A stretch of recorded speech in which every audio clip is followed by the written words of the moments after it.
Boa noite. Mais 2 municípios do Amazonas, Silves e Altazes, decretaram estado de emergência por causa da cheia. Com isso, agora já são 49 cidades em situação crítica no estado.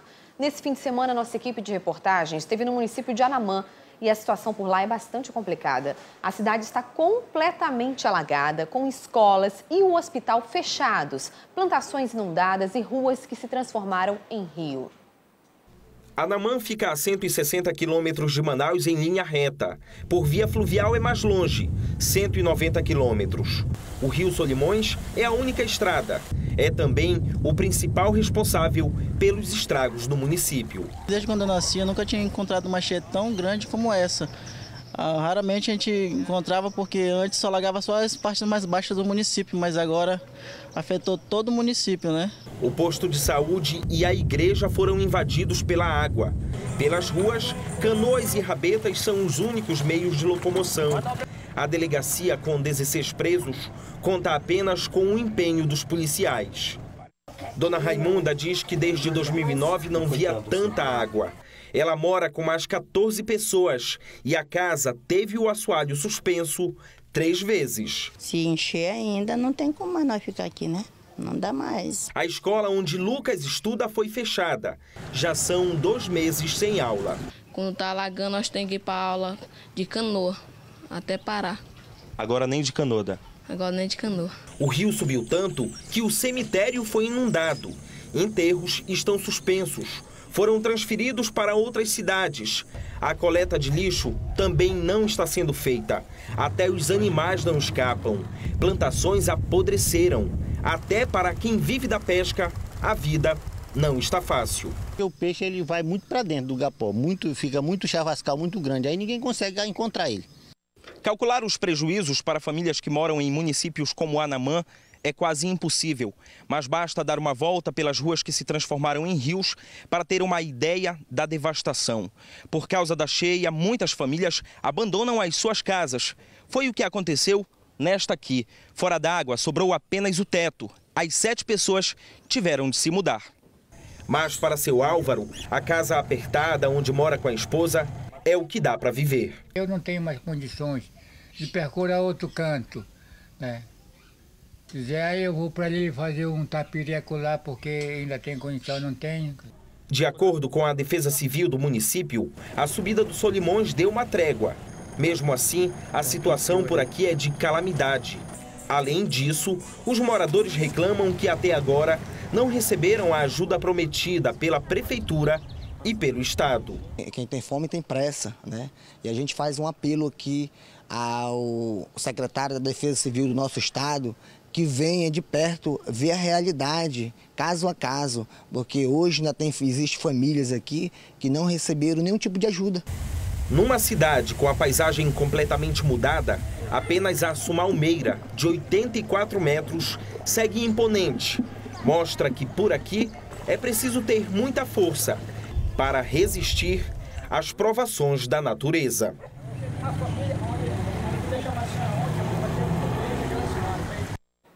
E sobre esses problemas comuns à maioria dos municípios amazonenses, a gente conversa ao vivo com a repórter Samira Benoliel. Boa noite, Samira. Você está aí com o representante da Defesa Civil do Amazonas. Levando em conta a quantidade de cidades afetadas pela cheia dos rios, cerca de 70% já decretaram estado de emergência. É possível dizer que esse é um dos quadros mais difíceis já enfrentados pelo órgão? Olá, Amanda, muito boa noite. Sem dúvida, é um dos quadros mais difíceis para a Defesa Civil do Amazonas. A gente vai conversar agora com o diretor da Defesa Civil, Davi Macena, que vai explicar para a gente por que é tão difícil assistir essas famílias. Sem dúvida nenhuma, um fator complicador é a nossa distância territorial. Mas nem por isso o Estado deixa de atender essas populações, mesmo as mais distantes, elas são atendidas pela Defesa Civil do Estado. Entendi. A gente viu na reportagem lá os moradores de Anamã reclamando da situação, que não tem nenhum tipo de ajuda. Como é que fica a situação lá? O município de Anamã ele já recebeu um total de 27 toneladas de alimentos. entre medicamento, cesta básica, todo tipo de ajuda já foi disponibilizada, inclusive madeira para a construção de maromba. Então o Estado continua atendendo o município de Anamã. O que pode ter acontecido da população não ter recebido é que a população ela deve procurar a Defesa Civil do município para atualizar esses cadastros e para que possa ser disponibilizado ajuda humanitária para essas pessoas que ainda não foram atendidas. Falando nisso, como é que é esse procedimento? Primeiro a Defesa Civil do município? Exatamente. A Defesa Civil do município ela é a responsável em cadastrar essas famílias e aí, de acordo com essa demanda das famílias, ela faz uma solicitação formal ao Estado que vai disponibilizar ajuda humanitária para atender toda a população afetada pelo desastre. Entendi. Como é que está a assistência com relação aos outros municípios? O Estado hoje conta com 44 municípios em situação de emergência e um município em estado de calamidade pública. Então já foi disponibilizado todo um aporte de ajuda humanitária para todos esses municípios, inclusive já estamos fazendo um planejamento para atender os municípios da calha do rio do Baixo Amazonas, que será a próxima população a ser contemplada com ajuda humanitária da Defesa Civil do Estado. Ok, diretor, muito obrigada. Amanda, volto com você. Obrigada, Samira, pelas informações. E nós vamos continuar falando das enchentes, agora dos riscos que a água contaminada pode representar para a saúde. Os ratos, por exemplo, podem transmitir até 30 doenças e com a cheia o risco é ainda maior.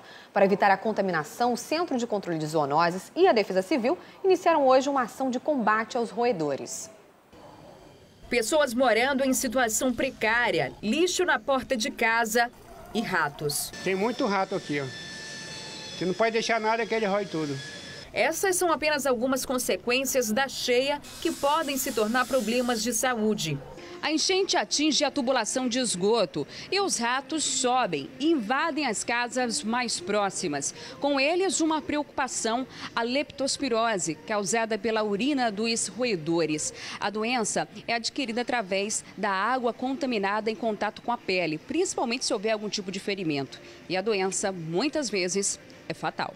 Medo que aflige seu Raimundo. A cheia já invadiu a casa dele e o contato com a água é inevitável. O senhor se preocupa em pegar alguma doença com essa água aí dentro? É provável, né, que a gente não é de ferro, né? Mas é o jeito, não tem pra onde ir, né? Por isso, nesta segunda, a Defesa Civil e o Centro de Zoonoses começou o serviço de desratização. A ação de combate aos ratos começou pelo bairro de Educandos. Hoje nós fizemos o diagnóstico situacional aqui na área de Educandos. Esse seria a segunda etapa do processo, né? Primeiro seria a antirratização, seria a eliminação dos fatores ambientais. A segunda, o diagnóstico situacional. Terceiro, a aplicação de veneno propriamente dita. E, posteriormente, o monitoramento dessas áreas. Essa aplicação de veneno tem previsão agora de quando vocês devem retornar aqui ao bairro? Amanhã a gente vai estar aqui já fazendo a aplicação nesse local aqui. A ação segue nos próximos dias e vai chegar a outros 4 bairros atingidos pela cheia. Ao todo, dos 15, 5 bairros serão vistoriados para posteriormente realizarmos a ação de controle de roedores. Um soldado se feriu hoje com um fogo de artifício em um exercício de treinamento da Polícia Militar. A repórter Teia Morel tem os detalhes desse acidente. O acidente aconteceu no dia 5 de junho durante a prova de tiro real no Centro de Treinamento de Tiro Policial, que fica aqui na zona norte da cidade. Como vocês podem ver nas imagens, os estudantes avançavam. São utilizados pequenos fogos de artifício, bombinhas, que são jogadas para simular tanto o barulho quanto a periculosidade de algum tipo de tiro, o susto, na verdade. Bem, uma dessas bombas, um catolé, acabou indo parar dentro do colete de um dos alunos quando foi jogado e explodiu. O aluno foi identificado como sendo o soldado da PM, André Ferreira de Souza. No mesmo momento do acidente, ele recebeu socorro médico por parte das equipes do SAMU que estavam no local, porque acompanham esse tipo de prova, e foi encaminhado para a UPA do Campos Sales, que também fica aqui na zona norte da cidade. Ele teve apenas ferimentos do lado esquerdo do abdômen e foi liberado. Voltou a trabalhar 3 dias depois. Mesmo sem consequências mais graves, a Polícia Militar informou em nota que a Diretoria de Justiça e Disciplina está investigando o que aconteceu durante esta prova. Teia Morel para o A Crítica na TV. E a repórter Thea Morel também acompanhou hoje uma suspeita de bomba que fechou 2 unidades da Universidade do Estado do Amazonas, em Manaus. Os estudantes chegaram a ser retirados das salas de aula, mas tudo não passou de um alarme falso. Pouco depois de 8 horas da manhã, a Escola Normal Superior da UEA recebeu um telefonema pedindo para evacuar o prédio. O grupo antibombas da Secretaria de Segurança fez uma vistoria nas 25 salas de aula, na tentativa de encontrar algum artefato. Com isso, as aulas foram interrompidas, um prejuízo para os alunos. Alguns estavam fazendo prova e tiveram que sair às pressas, emocionalmente abalados, então é complicado. O prejuízo acadêmico não tem um valor. Na Escola Normal Superior, as atividades foram retomadas a partir de meio-dia, quando terminou o trabalho da polícia. Nenhum tipo de objeto foi encontrado aqui e, por isso, os alunos puderam vir normalmente à tarde e assistir aula. Na Cachoeirinha, esta outra unidade da UEA também recebeu o mesmo alerta ainda no início da manhã. Chegou uma servente, né, da universidade falando que nós tínhamos, só que ela falou meio que alarmando, né, que a gente tinha que evacuar, e todo mundo começou mesmo a sair do prédio e os outros serventes estavam indicando embaixo para todo mundo evacuar mesmo. Os policiais fizeram um trabalho minucioso, mas também não encontraram nenhuma ameaça. Como o prédio é maior, as portas tiveram que ficar fechadas até 2 horas da tarde para a investigação. A UEA está finalizando as atividades do semestre e hoje muitas turmas teriam prova, o que gerou uma especulação de que os próprios alunos teriam espalhado os boatos de bomba. Mas o reitor da instituição não acredita que a notícia tenha partido dos alunos. As investigações irão clarear o que foi que aconteceu realmente. E, naturalmente, essas ofensas ofendem a toda a universidade e ofendem a toda a comunidade manauara. Não são alunos responsáveis por esse tipo de atitude impensada. Bandidos invadiram hoje à tarde uma escola da zona norte de Manaus. Os assaltantes renderam funcionários e os alunos que estavam na sala de aula não perceberam nada.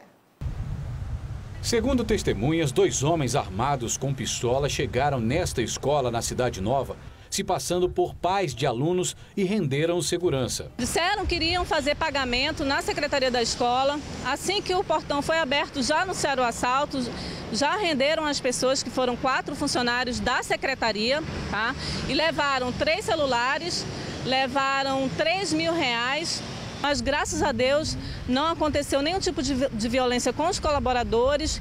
E os alunos também, como eles ficam no 3º pavilhão da escola, esses bandidos não tiveram acesso à área onde ficam os alunos. Policiais da 6ª SECOM foram acionados logo após o assalto, mas não conseguiram prender os acusados. Desde o primeiro momento que a gente ficou sabendo da situação, está sendo realizado o patrulhamento. Este é o 2º assalto registrado pela escola em menos de 1 ano. De acordo com a assessoria de comunicação da unidade educacional, as imagens que foram gravadas pelas câmeras de segurança já foram encaminhadas à polícia para ajudar na identificação dos bandidos. Bandidagem está solta, a gente sabe que está tendo muita apreensão de drogas e a partir de agora a bandidagem vai estar atrás de dinheiro e assaltando escola, assaltando mercadinho. Infelizmente a cidade de Manaus está em entregas baratas. E nesse fim de semana outra escola também foi assaltada. A escola estadual Benício Leão, que fica no bairro Japim, foi invadida por bandidos que levaram computadores, material esportivo e a merenda escolar. Por conta disso, na manhã desta segunda-feira, os alunos ficaram sem estudar. O número de roubos e furtos de veículos aumentou em Manaus. Só no primeiro trimestre deste ano, uma média de 3 carros foram roubados por dia. A prática tem ganhado força e já é uma das prioridades da Polícia Especializada, que busca estratégias para combater esse crime. Seu Valdomiro não tem garagem, sempre estacionava na rua, até ter o carro roubado há 4 meses. Tudo foi registrado pela câmera de segurança. Uma imagem circuito interno, o vulto da pessoa.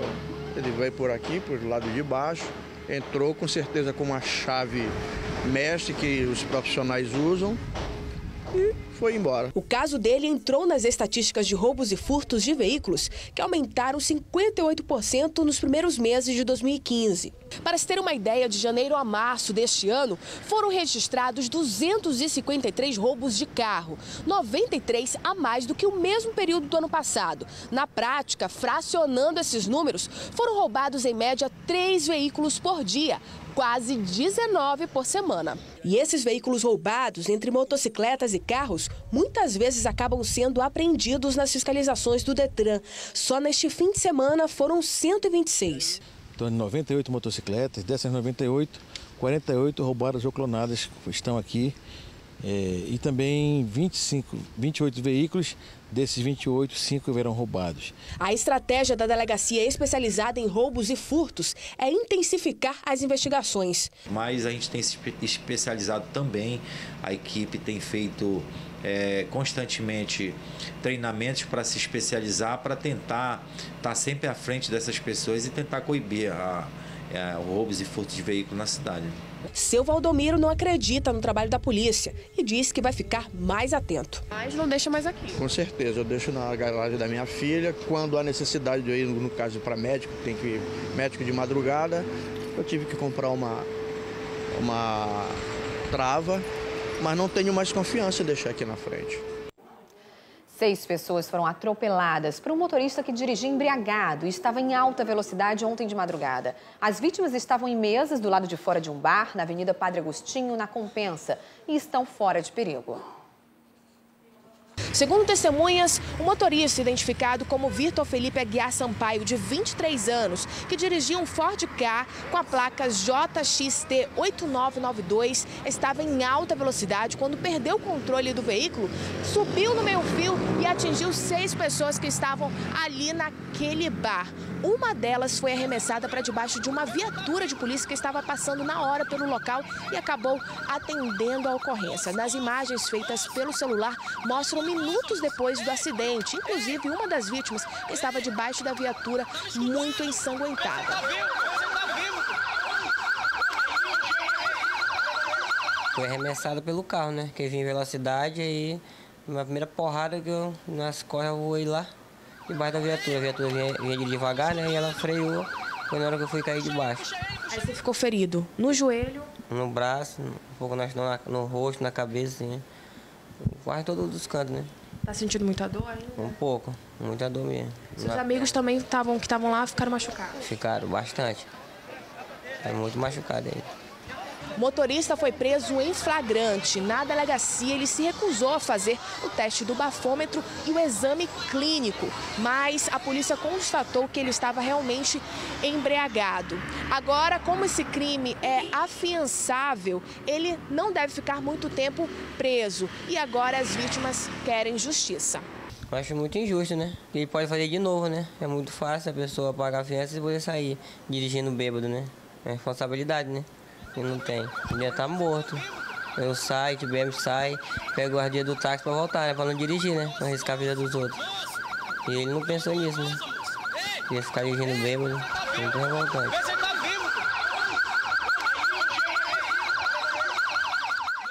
É realmente um absurdo. E como falamos, o crime é afiançável e foi exatamente isso que aconteceu. O condutor do veículo, Vitor Felipe Aguiar Sampaio, não passou mais de um dia preso. Pagou fiança no valor de R$ 4.700 e foi liberado hoje.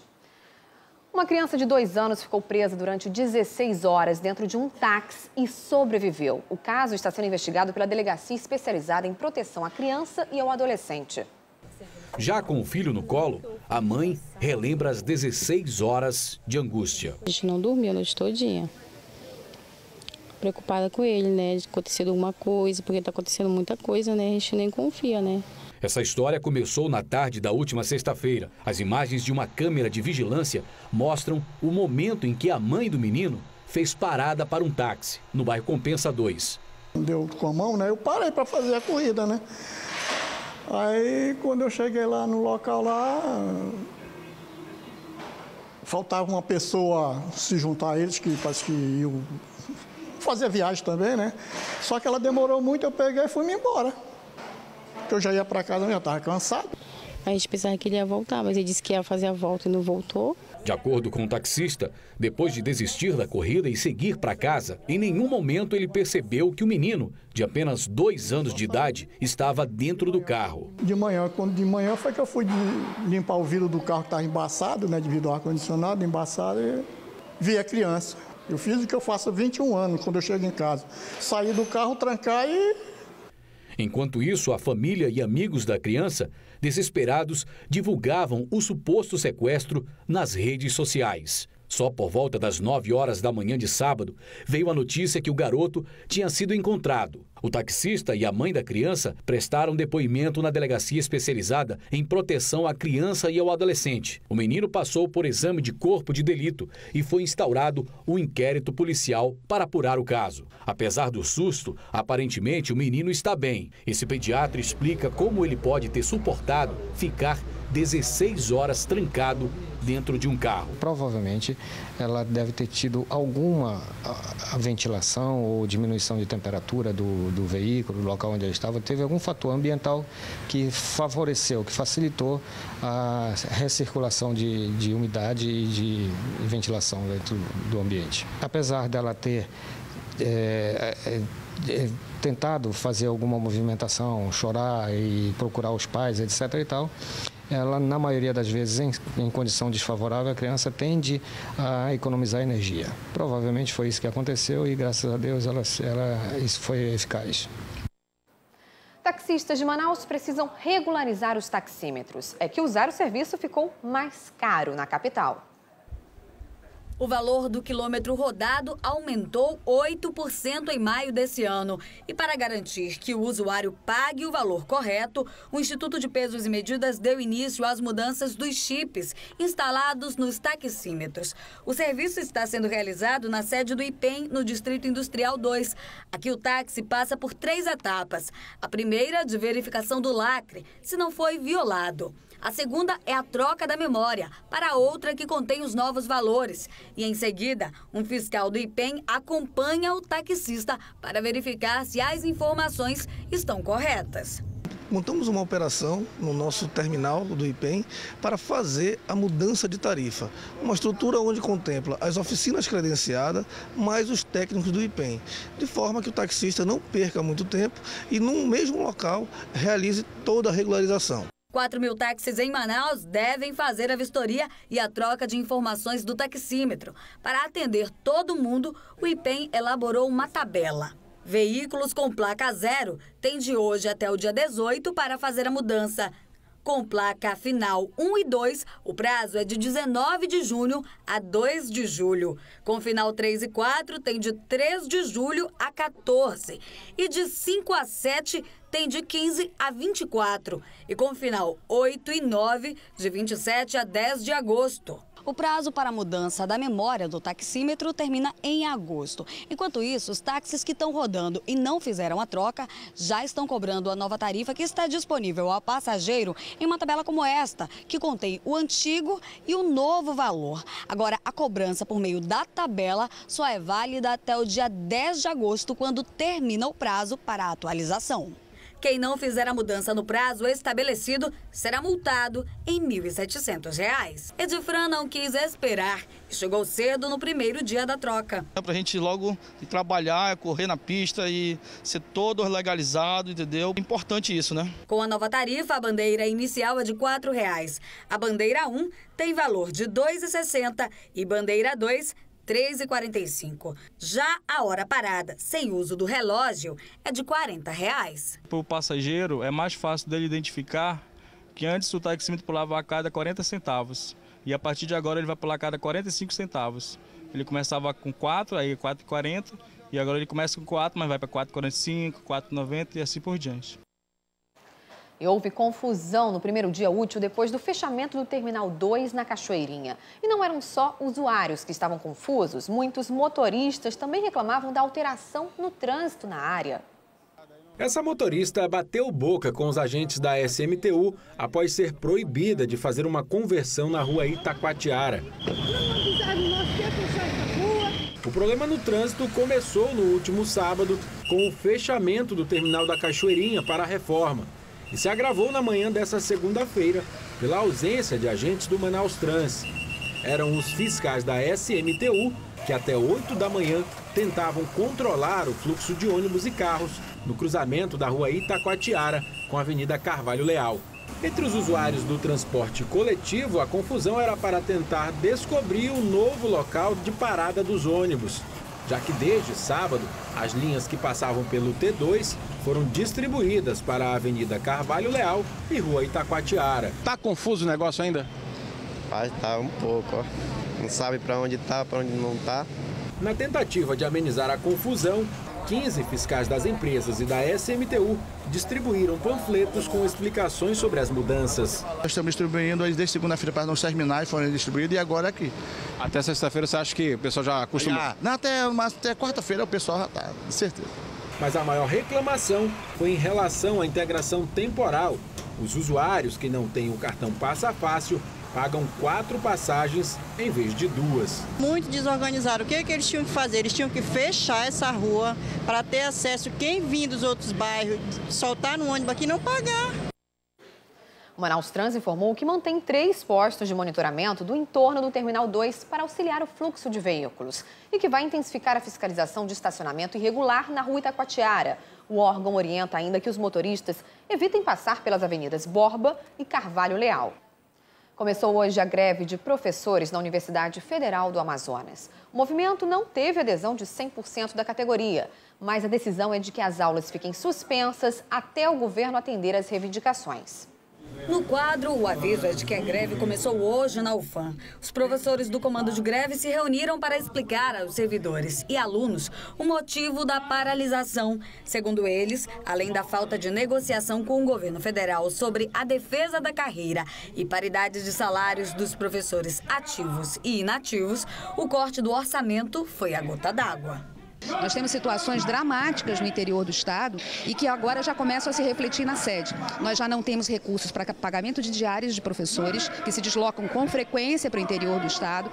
Nosso programa de formação docente, o PAFOR, acaba de ser suspenso. Os professores que normalmente pleiteiam passagem diária para participação em congressos também não vão contar com esse apoio pela mesma razão, porque não há dinheiro. Mesmo depois das explicações, alguns alunos não concordam. Pamela, que está no 9º período de Química, lamenta uma nova greve na instituição e não sabe quando vai terminar o curso. Formaria ano que vem, agora não sei. Mas nem todo mundo aderiu à paralisação. Nos corredores, o aviso. As aulas continuam. Andando pela universidade, encontramos o professor Edson, que mesmo com poucos alunos na sala de aula, continua o trabalho, repassando conteúdos para a prova. Apesar de a gente ter uma indicativa, uma deflagração de greve, a situação não ficou muito confortável dentro da Assembleia. E a gente, dentro de cada professor, é o direito também de não aderir à greve. O comando de greve informou que a decisão é de cada professor, mas que a maioria das turmas não terá aula por tempo indeterminado. Agora futebol. No sábado, Nacional e Princesa começaram a disputa pelo título de campeão estadual de 2015. O jogo na Arena da Amazônia reuniu mais de 3.000 torcedores e o Leão ampliou a vantagem na busca pelo título. Uma final com cara de tirateima. É a terceira vez que Nacional e Princesa dos Solimões disputam o título do Campeonato Estadual de Futebol. Em 2013, a vitória foi do Princesa. 2014, foi do Nacional. Por causa disso, os dois times começaram a partida de sábado se estudando. Até porque esse foi o primeiro jogo para decidir com quem vai ficar a taça do Barezão 2015. Outro fator que exigiu um pouco mais de cuidado dos jogadores foram as dimensões do gramado da Arena da Amazônia, um espaço bem maior do que das outras partidas, o que levou a um primeiro tempo morno só no 0-0. No segundo tempo, o Nacional voltou diferente. Uma mudança parece ter mexido com a equipe. Thiago Marinho no lugar de Fininho. O primeiro gol saiu aos 10 minutos. Charles encontrou o zagueiro Maurício Leal, que concluiu de cabeça para o Leão da Vila.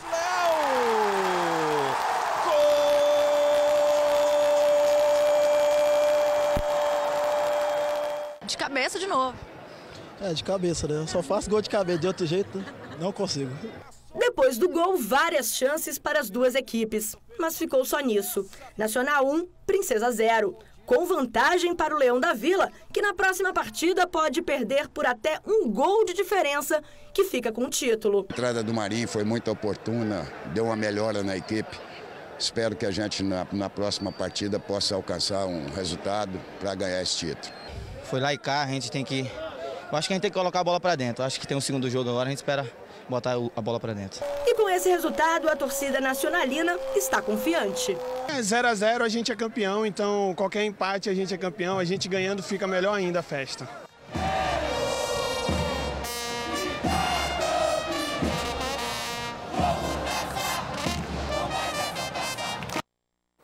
O próximo jogo da final do Campeonato Amazonense vai ser no sábado, dia 20, também na Arena da Amazônia, a partir das 3 da tarde.